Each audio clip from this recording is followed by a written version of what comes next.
శాతవాహన సామ్రాజ్య స్థాపనతో ప్రధానంగా మనం చూసినట్లయితే ఇటు తెలంగాణ ప్రాంతము తెలుగు ప్రాంతము, అటు ఆంధ్ర ప్రాంతము తెలుగు ప్రాంతము.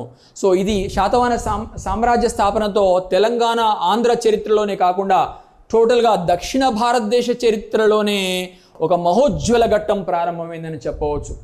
ఓకే, సో శాతవాహన సామ్రాజ్య స్థాపనతో ఇటు రెండు తెలుగు రాష్ట్రాల్లోనే కాకుండా అటు టోటల్గా దక్షిణాపద చరిత్రలోనే దక్షిణ భారతదేశ చరిత్రలోనే ఒక మహోజ్వలమైన ఘట్టానికి అంకురార్పణ చేయడం జరిగింది వీరు శాతవాహనులని మనం చెప్పవచ్చు. మరి ఈ శాతవాహనులు నర్మదా కృష్ణా నదుల మధ్య ఉన్న దక్షిణాపద ప్రాంతాన్ని పరిపాలించడం జరిగిందని చెప్పవచ్చు. ఏ ప్రాంతాలని? నర్మదా కృష్ణా నదుల మధ్య ప్రాంతాలను ఆ విధంగా పరిపాలన చేయడం జరిగింది. కాబట్టి ఈ మధ్య ఉన్నటువంటి దక్షిణాపద చరిత్ర ఏదైతే ఉందో ఇది ఎవరితో ప్రారంభమవుతుందంటే శాతవాహన రాజుల పరిపాలనతో ప్రారంభమవుతుంది.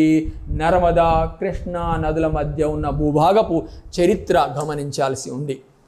ప్రొఫైల్ పిక్ కింద మీకు లెఫ్ట్ సైడ్ కింద శాతవాహన సామ్రాజ్యం ఫుల్ వీడియో అని కనిపిస్తుంది కదా, దానిపైన క్లిక్ చేసి వీడియో మొత్తం చూడండి.